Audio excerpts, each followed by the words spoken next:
এই অবস্থা, এখানে চটি পরে আসবেন কিন্তু দেখুন কী অবস্থা হচ্ছে আমার পায়ে কেটে গেছে। ডোবার কোনো চান্সই নেই, জাস্ট গাড়িটা ছেড়ে দিতে হবে। প্রথম ভয় লাগবে, তারপর ঠিক হয়ে যাবে। গোস্ট of adventures from Jordan, dead sea, lowest point on earth. আপনারাও আসবেন কিন্তু, মানে মোটামুটি বলতে পারেন জাস্ট নদীটা ক্রস করলেই কিন্তু আপনি অন্য দেশে চলে যাবেন। কোন দেশের ফ্ল্যাগ উঠছে দেখতে পাচ্ছেন? একদম বর্ডারে চলে এসেছি। আর এই যে নদী জর্ডান রিভার, এটাই হচ্ছে দুটো দেশকে ভাগ করে দিচ্ছে। চলে এসেছি আবার নতুন অ্যাডভেঞ্চার নিয়ে। আর আজকে এমন এমন জায়গা দেখাবো যেগুলো আগে হয়তো সত্যি আপনারা দেখেননি। তাই চলুন আর দেরি না করে শুরু করা যাক আজকের ভিডিও।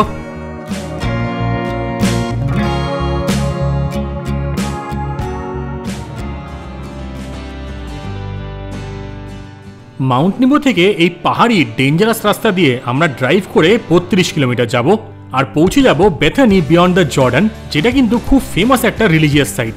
আর এই জায়গাটা কিন্তু জর্ডান আর প্যালেস্টাইন এসে বিখ্যাত ওয়েস্ট ব্যাংকের একদম বর্ডারে অবস্থিত। সামনে রাস্তাটা একবার দেখুন, দুপুরবেলায় কিন্তু বাইরে বেশ তাপ, বেশ রোদ, বেশ গরম। সামনে যা ল্যান্ডস্কেপ, জাস্ট নেক্সট লেভেল দেখাচ্ছি আপনাদের। এখানে লেখা আছে ইউজ লোয়ার গিয়ার, তাহলে গাড়ি কন্ট্রোলে থাকবে। আর গাড়ি কিন্তু ধরে ধরে চালাতে হবে। দেখুন প্রচুর ডাউনহিল রয়েছে আর প্রচুর শার্প টার্নও আছে, কারণ একটা পাহাড় কিন্তু। বেথানি বিয়ন্ড দ্য জর্ডান এটা এত ফেমাস কেন বলুন তো? কারণ এখানে যীশুখ্রিস্টর ব্যাপটিজম হয়েছিল। পুরো যেই হোলি ল্যান্ড আছে তারই কিন্তু একটা পার্ট এই বেথানি বিয়ন্ড দ্য জর্ডান। আর এই জায়গাটার এতটাই রিলিজিয়াস সিগনিফিকেন্স আছে, সেই জন্য সারা বিশ্ব থেকে খ্রিস্টানরা কিন্তু এখানে একবার আসবেনই। ছোটবেলায় স্কুলের বইতে যেই সব জায়গার গল্প পড়তাম, আজকে সেরকমই একটা জায়গায় যাচ্ছি, তাই প্রচণ্ড এক্সাইটিং লাগছে। ভিডিওতে হয়তো অতটা প্রকাশ করা হয় না, কিন্তু মনে মনে সত্যি দারুণ লাগছে। আর এই যে রাস্তাগুলো দেখছেন, এগুলো কিন্তু খালি মরুভূমি না, এটা হচ্ছে পাহাড়ি মরুভূমি। মানে রাস্তা উঠছে নামছে, হেভি অ্যাডভেঞ্চার। আর আপনারা যদি গাড়ি চালানোয় খুব কনফিডেন্ট না থাকেন তাহলে কিন্তু চালাবেন না এখানে। ওই ওপরের রাস্তা থেকে আসলাম, কিন্তু এখানে ডেঞ্জার টার্ন আছে, হেভি স্টিপ মানে গোল গোল টার্ন পুরো একদম। আর অনেকটা করে এলিভেশন চেঞ্জ হচ্ছে। এই রাস্তায় কিন্তু ড্রাইভ করলে বুঝে শুনে করবেন। আর এখানকার লোকজন ভালো মনে হলো আমার যতদূর। এক দাদা বলে দিল আর কি, যে লোকাল আর কি, এখানে এসছেন ট্যুরিস্টদের নিয়ে। তিনি বলছিলেন যে এই রাস্তা থেকে কিন্তু সাবধানে চালাবে, আস্তে আস্তে চালাবে, কারণ অনেক স্টিপ ইনক্লাইন আছে, ডিক্লাইন আছে, সব কিছু রয়েছে। প্লাস বেশ কঠিন কার্ভও আছে, সেগুলো দেখতে পাচ্ছি এখন। আর এদিকে রাস্তা চলে আছে ডেড সির ওইদিকে। আমরা সেই রাস্তা ধরে গিয়ে তারপর আমাদের ডেস্টিনেশনের দিকে যাব।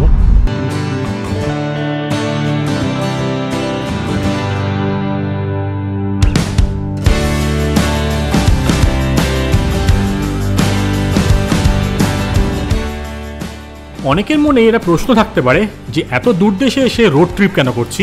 ফার্স্ট রিজন হচ্ছে এটা সস্তা, আর রিজন নাম্বার 2 হচ্ছে প্রচুর ফ্লেক্সিবিলিটি পাওয়া যায়। মানে নিজেদের হিসেব মতন কিন্তু পুরো ট্যুরটা করা যায়। আপনাদের খালি ড্রাইভ করতে জানতে হবে আর থাকতে হবে ইন্টারন্যাশনাল ড্রাইভিং লাইসেন্স। 20 জেডির পেট্রোল ভরলাম এখান থেকে, মানে 20 জর্ডানিয়ান দিনার। আর এখানে পেট্রোলের রেট চলছে হচ্ছে 0.94, তো 0.94 জেডি পার লিটার। তো 20 জেডি ভরে নিলাম, 21.6 না 9 মতন হয়েছে, 21.6 হওয়া না। হ্যাঁ, তো এই হয়ে গেছে। আর এখানে কিন্তু কার্ডে পেমেন্ট করলাম, কার্ডে 20 জেডিটা নিল হচ্ছে 20.2 জেডি। তো মোটামুটি ধরে রাখুন ওই 30 টাকা মতন এক্সট্রা নিল কিন্তু কার্ডে পেমেন্ট করলে। এবার যাওয়া যাক বেথানি বিয়ন্ড জর্ডানের দিকে। ট্যাঙ্ক ভরে গেছে। কাঠফাটা রোদ আর গরমের মধ্যে এবার চলে এসেছি সেই হিস্টোরিক্যাল প্লেস, যেটা হচ্ছে বেথানি বিয়ন্ড দ্য জর্ডান। চলুন এবার ভিজিটার সেন্টারে যাই, সব ডিটেলস তো জেনে নিয়ে তারপর আবার মেন জায়গাটার দিকে যাব। এই যে এটা হচ্ছে বেথানি বিয়ন্ড দ্য জর্ডান, সেখানকার যে ভিজিটার এরিয়া সেখানে আছি। এই দেখুন mosaic map of the Holi land. এখানে হোলি ল্যান্ড মানে কিন্তু জেরুসালেম, জেরিকো, মাঝখানে যেটা রয়েছে এটা হচ্ছে জর্ডান নদী। এই জর্ডান নদী কিন্তু ভাগ করে দিচ্ছে ইসরায়েল আর জর্ডানকে। আর এখানে দেখুন পুরোনো দিনকার কয়েন সব কিন্তু এখান থেকে এক্সকাভেট করা হয়েছে। আর এখানে দেখুন visitors from around the world, সারা পৃথিবী থেকে লোক আসে, ওয়ার্ল্ড লিডাররা এসছে, সবাই এসছে এই জায়গাটার জন্য, কারণ এটা খুব একটা হোলি প্লেস। এটা একটা মিউজিয়াম টাইপের। এই যে এলিজা হিল, এই হিলটার মধ্যে কিন্তু একটা চার্চ আছে বা একটা স্ট্রাকচার আছে। আর এগুলো অনেক পুরনো, 1400 সালে কিন্তু তৈরি করা হয়েছিল যতদূর জানা যায়। এখানে একটা মোনাস্ট্রিও আছে এবং এই নদীতে বা জর্ডান রিভারেই কিন্তু যীশুখ্রিস্টর ব্যাপটিজম করা হয়েছিল। এই যে এলিজাস হিল ফ্রম দ্য ওয়েস্ট, এই যে পাহাড়টা, ওপরেই কিন্তু ইসরায়েল। এই যে এখানে লেখা আছে বেথানি বিয়ন্ড জর্ডানের সম্বন্ধে ডিটেলস। এখানে কিন্তু প্রচুর চার্চ তৈরি করা হয়েছিল, সেই চার্চগুলো পজিশন দেওয়া আছে, এগুলো দেখতে যাবে। এগুলো এখন নষ্ট হয়ে গেছে, কিন্তু এই memory of baptism of Jesus Christ, যিশু খ্রিস্ট কিন্তু এখানেই ব্যাপটিজম হয়েছিল বা পিউরিফিকেশন হয়েছিল, সেই জন্য এখানে চার্চ তৈরি করা হয়েছিল। আর যে মেন যে সাইট সেটা হচ্ছে এইখানটাই, দেখুন এই জায়গাটাতেই যাবো কিন্তু। 5 ইউনিকলি ডিজাইন চার্চেস, মানে 5খানা চার্চ ছিল, এই দেখুন সব দেখাবো আপনাদের। আর এটা হচ্ছে ভিজিটার সেন্টার এখানকার। আমাদের বললো ওই ভিজিটার সেন্টার যেটা আছে সেখানে ওয়েট করতে, 2:20 এখানে একটা গাড়ি আসবে বা বাস আসবে, সেটা করে নিয়ে যাবে আমাদের। আর যেতে লাগবে মোটামুটি ধরুন 15 থেকে 20 মিনিট, ব্যাক করতেও সেটা, আর ওখানে 1 ঘন্টা ঘোরাবে আর কি। ভেতরে এই চার্চগুলো আছে, হোলি সাইটগুলো আছে, সেগুলো সব দেখাবে। তো সেটা কিন্তু এই টিকিটের মধ্যে ইনক্লুডেড। আপনারা যদি আলাদা করে টিকিট নেন তাহলে কিন্তু 14 জেডি পড়বে টিকিট। আর যদি জর্ডান পাসের সাথে ইনক্লুড করে নেন তাহলে পড়বে হচ্ছে 8 জেডি, যেটা আমরা করে নিয়েছি, সেই জন্য 6 জেডি ডিসকাউন্ট পড়ছে যদি জর্ডান পাসের সাথে করে নেন। এই কাঠফাটা রোদের মধ্যে এখন বাস এসে গেছে, 2:20 মোটামুটি টাইম, 2:26 ধরুন। তো এখানে জর্ডান পাস দিয়ে আমরা এন্ট্রিটা করে নিয়েছি, নইলে 14 জেডি দিতে হবে। এবার দাদা নিয়ে যাচ্ছে, সেই বাসে করে 6 কিলোমিটার যাবো আমরা। মেন যে হোলি সাইড সেই দিকে যাচ্ছি, আর এদিকে কিন্তু ইসরায়েলের বর্ডারও আছে। যেতে যেতে আপনাদের একটা জিনিস বলে দিই, সেটা হচ্ছে আমি জর্ডানে এসেছিলাম স্প্রিংয়ের সময়, কিন্তু আমি রেকমেন্ড করব এপ্রিলের আগেই কিন্তু আপনারা আসুন। আমরা যারা গরমের দেশ থেকে যাচ্ছি তাদের জন্য এই ওয়েদারটা কিন্তু খুব হার্শ, মানে আপনাদের কিন্তু বেশ ভালো গরম লাগবে যত সাউথের দিকে যাবেন। তাই চেষ্টা করবেন অক্টোবর থেকে এপ্রিলের প্রথম দিকের মধ্যে জর্ডানের ট্রিপ কমপ্লিট করে দিতে। এখন আমরা যাচ্ছি বাসে করে, 2খানা বাস যাচ্ছে সব লোকজনকে নিয়ে। এখান থেকে দূরত্ব বলছে নাকি 5 থেকে 6 কিলোমিটার। আমাদের সাথে কিন্তু একজন গাইড দাদাও আছেন, আর এই শাটল বাস যেটা দেখলেন সেটা কিন্তু ফ্রি।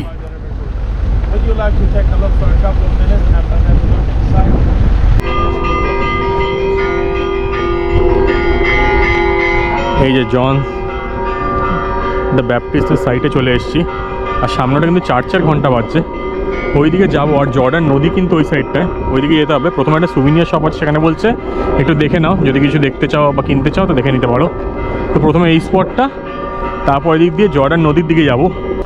এই যে এখানে একটা সুভিনিয়ার স্টোর, যেখানে অ্যাজ ইউজুয়াল দাম কিন্তু অনেক বেশি। এই যে ছোটো ছোটো এগুলো দেখছেন না ম্যাগনেটগুলো, এগুলো কিন্তু 3 জর্ডানিয়ান, সবারই দাম বেশি লাগছে আমার। এগুলো 10 করে, ভাবতে পারছেন 1200 টাকা দাম পড়ে যাবে। আর মোটামুটি এগুলো বাকি সব কিছু রয়েছে এদিকে,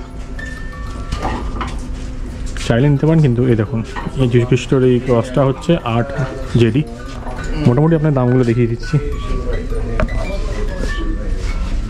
এই বড় বড় মূর্তিগুলো এগুলো সব 15, 20, এগুলো 35। এই দেখুন নানা রকম এগুলো জিনিস রয়েছে কিন্তু। তো এখানে বেশি টাইম নষ্ট করে লাভ নেই। গেঞ্জিটার কত দাম হবে কে জানে, 10 করে মনে হয়। এই যে এখানেটা বলছে নাকি জর্ডান রিভারের জল, এটা তো আমার মনে হচ্ছে না সত্যি বলে, তাও রয়েছে এখানে দেখছি। এই প্রথম যে জায়গাটায় যাচ্ছি সেটা হচ্ছে জর্ডান নদী। এবার জর্ডান নদীটা কেন এত স্পেশাল, কারণ এখানে কিন্তু যীশু খ্রিস্ট ব্যাপটিজম হয়েছিল। জন দ্য ব্যাপটিস্ট উনি কিন্তু যীশু খ্রিস্ট ব্যাপটিজম করেন এই জর্ডান রিভারে। তো নদীটা ডোবায় তারপর ওঠায়, আপনারা যারা জানেন পিউরিফিকেশন বা ব্যাপটিজম যেরকমভাবে হয়, তো সেরকমভাবে কিন্তু এখানে হয়েছিল। আর মেন ব্যাপারটা হচ্ছে জর্ডান নদী কিন্তু ইসরায়েল আর জর্ডানের মাঝখান দিয়ে গেছে, মানে মোটামুটি বলতে পারেন যে নদীটা ক্রস করলেই কিন্তু আপনি অন্য দেশে চলে যাবেন। আর এই যুদ্ধের সময় এই জায়গাটা এসে কিন্তু একটা আলাদাই মজা লাগছে। তো যাওয়া যাক, যাই আপনাদের দেখাচ্ছি। একদম বর্ডারে চলে এসেছি কিন্তু। এই ফেমাস জায়গাটার আরেকটা নাম হচ্ছে আল মাকতাস, আর এটা কিন্তু একটা ইউনেস্কো ওয়ার্ল্ড হেরিটেজ সাইট। আর সামনে যে জলটা দেখতে পাচ্ছেন সেটা কিন্তু জর্ডান নদীর জল। এই আল মাকতাসের 9 কিলোমিটার সাউথেই রয়েছে দ্য ফেমাস ডেড সি, আর 10 কিলোমিটার দূরে রয়েছে সেই বিখ্যাত জেরিকো শহর। এইখান দিয়ে কিন্তু সেই রাস্তা চলে যায় সেই বিখ্যাত জায়গা জেরুসালেমে। or Galilee, flowing down into the Dead Sea for about 126 kilometers. This would be the official borderline dividing two different countries. Here is Jordan, then beyond we have the occupied West Bank. এই যে এখানে যিনি guide নিয়ে বলছেন, ওখানে যে চার্চটা আছে ওটা কিন্তু জর্ডানেরই পার্ট, কিন্তু নিচে যেই নদীটা আছে জর্ডান নদী, এটা কিন্তু একটা বর্ডার ইসরায়েল আর জর্ডানের মাঝখানে। আর এটা হচ্ছে ইস্ট ব্যাঙ্ক, ওই সাইড হচ্ছে ওয়েস্ট ব্যাঙ্ক। কিন্তু নদীটা নাকি বেঁকে বেঁকে যাচ্ছে বলছে, তো সেই জন্য ওই চার্চটা নাকি জর্ডানের পার্টই রয়েছে, কিন্তু বাকি সব এরিয়া কিন্তু ইসরায়েলের। বেশ ইন্টারেস্টিং জায়গাটা। এখন আমরা যেই জায়গাটা যাচ্ছি যেখানে হচ্ছে আসল নদীটা আছে, এবং সেখানেই কিন্তু যীশু খ্রিস্ট ব্যাপটিজম হয়েছিল। এখন হেঁটে হেঁটে যেতে হবে, এখানে কিন্তু অনেকটা করে হাঁটা আছে, সোজা মাথায় রাখবেন। যদি এখানে আসেন, বেশ হিস্টোরিক একটা জায়গা, কিন্তু অনেক হেঁটে হেঁটে অনেক দূর যেতে হবে। এটা শোনা যায় যে ইসরায়েলাইটসরা প্রথমবার নাকি হোলি ল্যান্ডে প্রবেশ করে এই জায়গা দিয়েই। আর এই জর্ডান নদীর জল নাকি প্রচণ্ড পবিত্র। এই জায়গাটা সম্বন্ধে কিন্তু কেউই জানতেন না। 1994 সালে জর্ডান আর ইসরায়েলের একটা পিস ট্রিটি হয়, তারপরে কিন্তু এখানে এক্সকাভেশন শুরু হয়। এই বেথানি বিয়ন্ড দ্য জর্ডানে রয়েছে অনেক ব্যাপটিজম পুল, মানে যার মধ্যে ব্যাপটিজম করা হতো, অনেক চার্চ, অনেক গুহ, আরো অনেক পুরনো রেলিক্স। আর জর্ডানের এটাই কিন্তু একমাত্র জায়গা যেখান দিয়ে আপনারা কিন্তু জর্ডান নদী অ্যাক্সেস করতে পারবেন। এই ফেমাস চার্চ, যেটা অনেক বছর আগে ছিল। আর জর্ডান নদী কিন্তু এই দেখুন, যে রাস্তাটা দেখতে পাচ্ছেন, এখান থেকে জর্ডান নদী ফ্লো হতো আগে, জল এই অবধি আসতো। এখন আস্তে আস্তে পুরো জায়গাটাই শুকিয়ে গেছে। অপোজিট সাইডে রয়েছে প্যালেস্টাইন বা ওয়েস্ট ব্যাংক, আর সেদিকেও কিন্তু জর্ডান নদী অ্যাক্সেস করার একটা জায়গা রয়েছে। আমাদের যিনি গাইড, উনি বলছেন যে পেছনেই চার্চ ছিল, ওটা হচ্ছে পুরনো চার্চ, তো এখন ব্যাপটিজম কিন্তু ওখানে হয় না। আর সামনে যে চার্চটা আছে, সেই চার্চটা হচ্ছে এখন আসল ব্যাপটিজম হয়, অথবা রিভার জর্ডান, যে জর্ডান নদী আছে সেখানেও কিন্তু হয়। তো এখন হেঁটে হেঁটে আমরা নদীর দিকেই যাচ্ছি, যেটা কিন্তু border between the two countries. দারুণ দারুণ, খালি গরমটা প্রচণ্ড বেশি, নইলে কিন্তু জায়গাটা বেশ ভালো। তো জায়গাটা ঘুরে যাবেন, ভালোই লাগবে। সামনে জর্ডান নদীতে যাই, ওটার জন্যই মেনলি এসেছিলাম, কারণ ওটা হচ্ছে বর্ডার দুটো দেশের। এই দেখুন কত লোকজন আসছে, মানে কতটা হোলি জায়গা এখানে। সবাই কিন্তু এই নদীতে গিয়ে স্নান করে আসে, স্নান করে ওখান থেকে জল নিয়ে আসে। যেমনি আমরা গঙ্গার জল নিই না, তেমনি এই মানুষেরা কিন্তু এখান থেকে জর্ডান নদীর জল নিয়ে আসছে। অনেক দূর দূর থেকে লোকজন এসছে। সামনে হচ্ছে চার্চ, জন দ্য ব্যাপটিস্টের চার্চ। জন দ্য ব্যাপটিস্টের চার্চ, এখানে এখন ভিড় রয়েছে, তো সেই জন্য আমরা জর্ডান নদীতে যাচ্ছি আগে। এদিক দিয়ে যাওয়া যাবে জর্ডান নদী। এখানে কিন্তু প্রচুর সিকিউরিটি, প্রচুর গার্ড রয়েছে, কারণ এটা কিন্তু বর্ডার। আর এমনি সামনে বর্ডার না, বেশ ঝামেলার বর্ডার কিন্তু।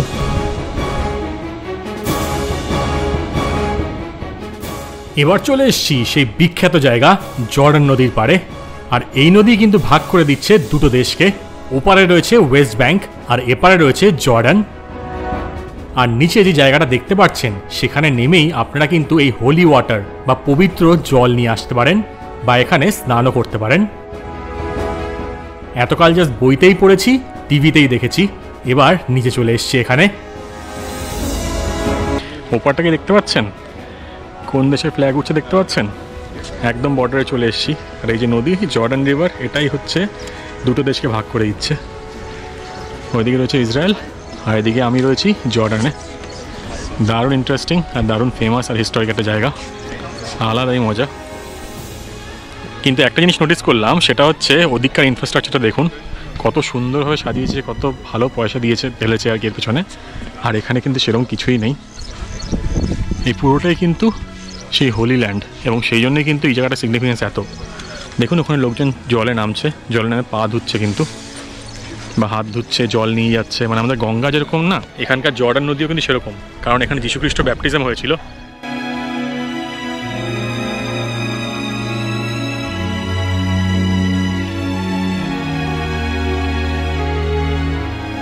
ভাই হচ্ছে বাবা মার জন্য কিন্তু জলটা নিয়ে যাচ্ছে মনে হচ্ছে, বা কিছু একটা প্রেয়ার করছে। আমরা হিন্দু হয়ে একটা খ্রিশ্চান রিলিজিয়াস প্লেসে এসেছি, একটা মুসলিম দেশে। খুব ইউনিক ব্যাপারটা কিন্তু। একজন উনি আর কি জার্মানির থেকে এসছেন, উনি বলছিলেন আর কি, হিন্দু হয়ে খ্রিশ্চান হোলি প্লেস, আবার হচ্ছে মুসলিম দেশ। বেশ মজাদার কিন্তু। যাওয়া যাক, কাঠফাটা রোদ, আপনার সুন্দর জায়গা দেখালাম, কেমন লাগলো জানাবেন কিন্তু কমেন্ট করে। ওপরে যাওয়া যাক আবার চার্চের দিকে। জায়গাটা কিন্তু সত্যিই খুব ইউনিক, কিন্তু আপনাদের এখানে বেশিক্ষণ থাকতে দেওয়া হবে না। আর যা গরম, তাতে আপনারা থাকতেও পারবেন না।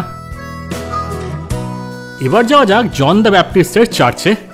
এই গোটা যে ইউনেস্কো হেরিটেজ সাইট আছে, সেখানে কিন্তু টোটাল 3টে চার্চ পাওয়া যায়, এবং তার মধ্যে এই চার্চটা সবচেয়ে ফেমাস আর সবচেয়ে হিস্টোরিক্যাল সিগনিফিকেন্স রয়েছে। ভেতরে যে কারুকার্য আর আর্ট ওয়ার্ক আর স্কাল্পচার্স রয়েছে, দেখলে কিন্তু আপনাদের মাথা ঘুরিয়ে যাবে। তাই ভেতরে গিয়ে কিছুক্ষণ টাইম কাটাই, জায়গাটা আপনাদের দেখাই, তারপর এক্সিটের দিকে যাব।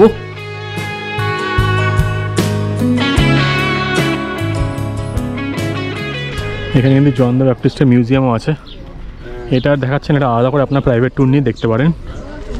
আর আমাদের বাস অলরেডি চলে এসছে, তো বাসের দিকে যাই এবার। এই দেখুন, বাসে করে কিন্তু সব তীর্থযাত্রী। এনারা মনে হচ্ছে সব আফ্রিকা থেকে, ওই সাইড থেকেই এসছে হয়তো, যতদূর মনে হচ্ছে দেখে। প্রচুর লোকজন ধর্মের জন্য এখানে এসছে। কিন্তু ইসরায়েল আর জর্ডানের বর্ডার দেখার পর, এই ফেমাস হোলি সাইট দেখার পর, এবার যাচ্ছি আরেকটা খুবই ইন্টারেস্টিং জায়গায়, যেটা কিনা পৃথিবীর সবচেয়ে লোয়েস্ট পয়েন্ট। আপনারা অনেকেই হয়তো জানবেন সেই জায়গাটার নাম, আর সেটা হচ্ছে ডেড সি, যেটাকে সল্ট সিও বলা হয়ে থাকে। কারণ এই সমুদ্রে এত এত আছে নুন যে কোনো প্রাণীই নাকি সেখানে নেই। চলুন এবার সেদিকে যাই। 6 কিলোমিটার পর থেকেই ডেড সি শুরু হয়ে যাবে, কিন্তু চেষ্টা করবো ডেড সিতে নামার এবং সেখানে হালকা ফুলকা স্নানও করার। তো যাওয়া যাক সেই দিকে। হেভি লাগছে। এখন হয়ে গেছে 4টে, আর আশা করছি আধা ঘন্টার মধ্যে একটা বিচ আছে যেটা ফ্রি সুইমিং বিচ, সেখানে পৌঁছে যাবো। কারণ আমার যেই সি বিচটা আছে সেটা কিন্তু 20 জেডি করে নেয়, মানে হচ্ছে 2000 টাকার উপরে, 2500 টাকা জাস্ট এন্ট্রি ফি। তো ফ্রি বিচ খুঁজতে হবে, সেখানে গিয়ে স্নান করবো বা বিচের দিকে যাবো, যাই করি না কেন আপনাকে দেখাচ্ছি সেটা। তাই চলুন এখন ডেড সির দিকে। আমরা এখন যে বিখ্যাত ডেড সির দিকে যাচ্ছি সেটা কিন্তু আসলে একটা ল্যান্ডলক সল্ট লেক, যার এক সাইডে রয়েছে জর্ডান আর আরেক সাইডে রয়েছে ইসরায়েলি অকুপাইড ওয়েস্ট ব্যাংক আর ইসরায়েল। এই লেকটা 1412 ফিট বিলো সি লেভেল অবস্থিত, তার ফলে এটাকে lowest land based elevation on earth তো বলা হয়ে থাকে। তা বাদেও ডেড সি কিন্তু the deepest hypersaline lake in the world. এখন আমরা ডেড সির পাশ দিয়ে যাচ্ছি, এখানে ফ্রি বিচের খোঁজ করছি, আর রোদটাও একটু কমে যাক, একটু সানসেটের কাছাকাছি চলে আসুক। বাইরে প্রচণ্ড রোদ, এই সময় কি বিচে যাওয়া যাবে না, স্নান করা যাবে না। কিন্তু একটা জিনিস শুনলাম, সেটা হচ্ছে 5 জেডি দিয়ে এখানে কিন্তু শাওয়ার আর এখানে জলে স্নান করার ফ্যাসিলিটি আছে। তো দেখা যাক কী ব্যাপার স্যাপার হয়। এখন একটু নিচের দিকে যাই, একটু মানে একটু রোদটা কমে যাক, তারপর স্নান করার চেষ্টা করবো ডেড সিতে। আর পৃথিবীর মধ্যে যতগুলো জলাশয় আছে তার মধ্যে সবচেয়ে নোনতা হলো এই ডেড সি। যেই সকল মহাসাগর আছে তার থেকেও 10 গুণ বেশি নুন রয়েছে এই ডেড সিতে। আর এই ডেড সিকে এমনি এমনি কিন্তু পৃথিবীর প্রথম হেলথ রিসোর্ট বলা হয়ে থাকে না। ইজিপশিয়ান মমিদের জন্য যে অ্যাসফল্ট লাগতো আর ফার্টিলাইজারের জন্য যে পটাশ, সবকিছুই কিন্তু এই ডেড সি থেকেই যেত। তবে এই রাস্তা দিয়ে ড্রাইভ করে কিন্তু একটা আলাদাই মজা। ওপরে যে স্ট্যাচুটা রয়েছে নেই প্রফেট লুতার ওয়াইফের স্ট্যাচু। তো ওনারা নাকি নন বিলিভার ছিলেন, তো আল্লাহ ওনাদের বলেন যে পালিয়ে যেতে এখান থেকে বা চলে যেতে। তখন উনি যাওয়ার সময় বাকি তো ফ্যামিলি চলে যান, কিন্তু ওনার ওয়াইফ পেছন দিকে তাকিয়ে দেখেন, তো উনি নাকি পাথরে পরিণত হন। তো এটা হচ্ছে সেই স্ট্যাচুটা একদম পাহাড়ের ওপরে। এই এখন যাচ্ছি ডেড সিতে স্নান করার জন্য। আর ডেড সি হচ্ছে পৃথিবীর সবচেয়ে লোয়েস্ট পয়েন্ট। নিজের থেকে বেশ ভালো রকম রিসার্চ করে আর অনেক ব্লগ পড়ে একটা জায়গা ফাইনালি পেয়ে গেছিলাম, যেখানে খুব সস্তায় নাকি স্নান করা যাবে ডেড সিতে। এখন সেই জায়গাতেই চলে এসেছি। এখানে লেখা আছে টেকা শাওয়ার 3 জেডি। এখানে নিচে নামতে হবে, নেমে ওই দিকে দেখুন লোকজন স্নান করছে ওই জায়গাটায়। The lowest point on earth, dead sea. Heavy slippery রাস্তা। এই যে উপর থেকে নামলাম, আর এখানে রয়েছে শাওয়ার, এখানে স্নান করা যাবে, চেঞ্জ করা যাবে। এখন চলে এসেছি পৃথিবীর সবচেয়ে লোয়েস্ট পয়েন্টে, যেটা কিনা ডেড সি। আর এটা হচ্ছে জর্ডানে, টু বি স্পেসিফিক এটা জর্ডান আর ইসরায়েলের মাঝখানে, মানে ওয়েস্ট ব্যাংক যেটা কিনা ক্যাপচার্ড বাই ইসরায়েল, সেটা হচ্ছে ওই সাইডে, মানে ডেড সি ক্রস করলেই। আর এই দিকটা হচ্ছে জর্ডান। অপূর্ব জায়গা, মানে কি বলবো, মানে আলাদাই লেভেল অফ এক্সাইটমেন্ট আমার এখন। আর কাঁধে প্যান্ট নিয়ে, কারণ কি এই দেখুন হাফ প্যান্ট পরে নিয়েছি, ডেড সিতে নামবো স্নান করতে। আর কিচ্ছু করার নেই, অনেক বছরের শখ ছিল এটা, ডেড সিতে গিয়ে স্নান করবো, আজকে সেটা করেই নেবো। এটা এমন একটা জায়গা যেখানে নাকি নুনের ডেন্সিটি এমনই, বা ওয়াটারের ডেন্সিটি এমন হয়ে গেছে আপনি নাকি ডুবতে পারবেন না। তো চেষ্টা করে ডোবার গিয়ে কী করা যাবে। এই রাস্তাটা একটু স্কেচি রাস্তা আছে, কোনো ব্যাপার না, আমরা ঠিক চলে যাবো। ডেড সির যে লেক সারফেসটা সেটা হচ্ছে 430 মিটার বিলো সি লেভেল। আর এই যে ডেড সি লম্বা না, এটা হচ্ছে 50 কিলোমিটার লম্বা, বিশাল, মানে বিশাল লম্বা জায়গা। আর এই দেখুন এদিকটায় পুরো ক্যানিয়ন, অপূর্ব সুন্দর। ডেড সি হচ্ছে 304 মিটার ডিপ, আর এটা নাকি deepest hypersaline lake in the world. ভাবা যায়, হাইপারস্যালাইন মানে নুন প্রচুর কিন্তু এখানে। এখন নিচের দিকে যাই, গিয়ে আপনার সব কিছু দেখাচ্ছি আর বলছি। এটা কিন্তু খুব ফেমাস একটা ট্যুরিস্ট অ্যাট্রাকশন এখানকার। এই নামার রাস্তাটা খুব চাপের, তাই সাবধানে নামতে হবে এখান দিয়ে। এটা কিন্তু আনঅফিসিয়াল বিচ, এগুলো এখান দিয়ে খুব ধরে ধরে সাবধানে সাবধানে নামতে হবে। এখানে দেখুন পুরো এই অবধি কিন্তু জল আসে, আর জল আসছে বলে এখানে পুরো সল্ট ফর্মেশন হয়ে আছে। কেমন অদ্ভুত টাইপের না। এখান দিয়ে বিচের দিকে যাওয়া যায়, পুরোটাই কিন্তু সল্ট বিচ, পুরো নুন। এই দেখুন নুন পুরো, কি অদ্ভুত না। মানে এখানে এত নোনতা না যা অবধি বোঝা যাচ্ছে না। এখানে সব কিছু ঝুলিয়ে নিয়ে যাচ্ছি। এখন বিকাল 5:30, 5:45 বাজে।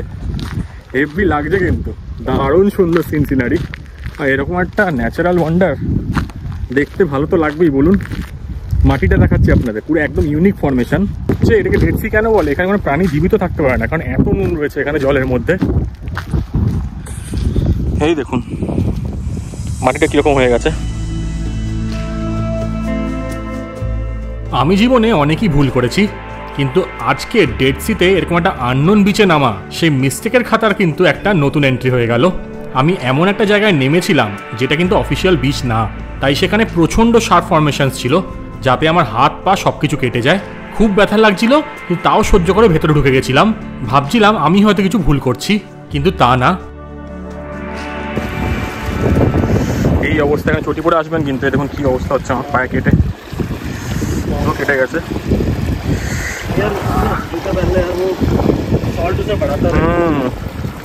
প্রচণ্ড শার্প কিন্তু এখানে, খুব বাজে অবস্থা হবে। হাতও কিন্তু অলমোস্ট কেটে গেছে, জ্বালা করছে। প্রচণ্ড নুন, প্রচণ্ড নুন। খুব সাবধানে বুঝে শুনে নামবেন, চটি পরে নামবেন পারলে, নইলে কিন্তু খুব খারাপ অবস্থা হবে। এই ডেড সিতে নামার চট করে পাটা খুব বাজে রকমভাবে কেটে গেছে, আর কিচ্ছু করার নেই। হাতেরও খুব বাজে অবস্থা, পায়েরও খুব বাজে অবস্থা। আপনারা যখন নামবেন খুব সাবধানে নামবেন কিন্তু, প্রচণ্ড সরু। এই দেখুন এই জায়গাগুলো কিন্তু প্রচণ্ড সরু, তো মোটা কিছু পায়ের তলায় একদম চটি পরে নামবেন। আমি বলবো খালি পায়ে কিন্তু নামবেন না, আমার পায়ের তলা অনেক জায়গায় কেটেছে, তাই বন্ধু আর নামছে না। কারণ নুন বেশি তো, পুরো কেটে ছালচামড়টা রক্ত হয়েছে, দেখালাম যেরকম মাটিতে পুরো রক্ত হয়ে গেছে। এবার আরেকটা দিকে যাচ্ছি, যদিও নামতে পারে নামতে, কিন্তু মনে হয় না খুব একটা সুবিধা হয় বলে। জঘন্য অবস্থা। এই একটু কাটবে ছড়বে এসব তো হবেই, কিন্তু এই লাইফ টাইম এক্সপিরিয়েন্সগুলো করতে হবে। কিন্তু আপনারা জেনে নেবেন, আমার মনে হচ্ছে যেখানে বেশি লোকজন নামছে না সেই সব দিকে নামুন, তাহলে পায়ের কোনো সমস্যা হবে না। সেই মার্ক করা যে জায়গাগুলো আছে না সেগুলোতে আসবেন। এই বীজটা একদম প্রপার, কিন্তু কোনো শার্প এজেস নেই। ওখানে কিন্তু প্রচণ্ড শার্প ছিল। তুমি দেখলো ফিল্মে যাऊंगा, এখানে তো আর ज़्यादा কাটেগা। এখন পায়েরই অবস্থা কেটে গেছে, এই পাটাও একই অবস্থা। তাও ভাই বলছে এখানে বীজটা নেই ভালো, তাই যাওয়ার চেষ্টা করছি। পাটার খুব বাজে অবস্থা, ভুল হয়েছে ওদিকে নামা। এখানে দেখুন যেমন কাপড় দেওয়া আছে, কাপড় দেওয়া বীজগুলোতে কিন্তু নামবেন, নাহলে পা কেটে যাওয়া হেবি সম্ভাবনা। এখানে দেখুন শার্প এজেস কিন্তু কিছু নেই। জানি না ক্যামেরায় কতটা বোঝা যাচ্ছে, কিন্তু পাটা কিন্তু প্রচণ্ড ডিপ কেটেছিল, তাই রক্ত পড়া কিন্তু থামছিলই না। তার সাথে প্রচণ্ড জ্বালা ব্যথা সব কিছুই ছিল। কিন্তু তারপর ভাবলাম যে একবার তো এখানে আসবো, আবার কবে আসবো কে জানে, তাই নেমেই পড়ি। আর কি আছে জীবনে, জীবন তো একটাই নাকি। পা কেটে গেছে, কিন্তু তাও এখানে এসে একটু ডেড সি ফিলিং নিয়ে নিলাম। পুরো ভাসছি এখানে, পুরো ভাসছি, হেভি লাগছে ভাই। পেট তো জ্বলে যায় না ভাই।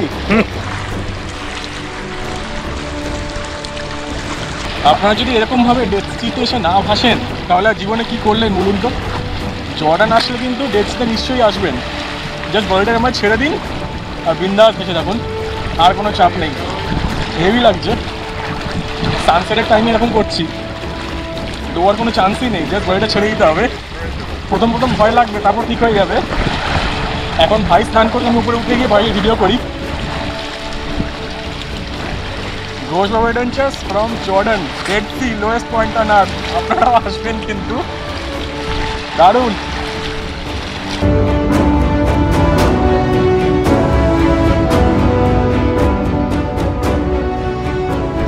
এবার আমি উঠে যাচ্ছি, কিন্তু এখানে চোখে যদি জল লাগে তাহলে কিন্তু সমস্যা আছে, চোখ কিন্তু জ্বলে যাবে। দারুণ লাগছে। জর্ডানে আসলে এটা কিন্তু মাস্ট ভিজিট। তাই আপনারা যখন এখানে আসবেন নিশ্চয়ই ডেড সিতে আসবেন, আমার মতো ভেসে থাকবেন, এনজয় করবেন। পা কেটে যাক, হাত কেটে যাক, তাও এই জায়গাটা করে নিলাম, কারণ এখানে কবে আসবো কোনো ঠিক নেই। গিয়ে স্নান করি এবার। এই দেখুন এখান দিয়ে উঠতে হয়, পুরো উঠে তারপর উপরে গিয়ে স্নান করতে হবে। দারুণ দারুণ, খুব এনজয় করলাম জিনিসটা। পা কাটলো এসব হলে তো কী আছে, ঠিক আছে। এই যে শাওয়ার দেখে নিন, এখানে শাওয়ার করে নিলাম 3 জেডি দিয়ে। ভেতরে একটা কি বলে শাওয়ার ছোটো টাইপের লাগানো আছে, কোনো রকমের একটা ওপরতে জল ছাড়ছে, ওখানে জল আসছে আর কি, ব্যবস্থা হয়ে গেল। পাটা একটু ধুয়ে নিলাম, একটু ব্যথাটা কমেছে, কিন্তু খুব ডিপ কেটেছে। আপনাদের বলে দিচ্ছি, এই কাকার দোকান আমি কিন্তু দেখিয়ে দেবো ম্যাপে, এখানেই আসবেন, এখানে কিন্তু সস্তায় করতে পারবেন স্নান। তাই ঘোষব অ্যাডভেঞ্চার্স কোথায় যায়? যেখানে ফুল অফবিট অ্যাডভেঞ্চার আছে, একটু বিপদ আছে, তারপর ফুল রস আছে, জীবন একটাই ফিলিং আছে, আর তার সাথে সস্তাও আছে। এগুলো মাথায় রাখবেন, তাহলে এখানে চলে আসবেন। প্রথমে যদি কোনো হোটেল বা কিছু নেন, সেটা কিন্তু 8 থেকে 10,000 টাকা পড়বে পার নাইট থাকার জন্য। কোনো যদি ডে পাস নেন, ডে পাসের ব্যবস্থা আছে, যে ডে পাস নিয়ে খালি হোটেলের ফ্যাসিলিটিগুলো অ্যাক্সেস করবেন, তো সেটা কিন্তু 5 থেকে 6,000 টাকা।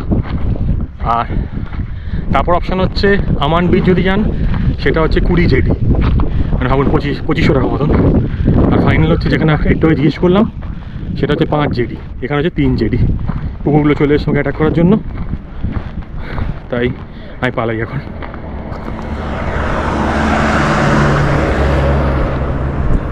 এই দাদার দোকানটা এখানে, juice coffee centre. What is your name? Abdul Rahman. হ্যাঁ, আব্দুল রহমান দাদার দোকান এখানে। আর এখান দিয়ে হচ্ছে নিচে নেমে যাওয়ার রাস্তা। এই জায়গাটা দেখে নিন, দাদার এখানে জুস শপ আছে কিন্তু হেভি লাগছে, পেছনে সানসেট হচ্ছে আর এখানে দাদা রয়েছে। এই যে গাড়ি পার্কিং। এবার যাওয়া যাক কেরাক ক্যাসেলে, আমাদের হোমস্টের দিকে।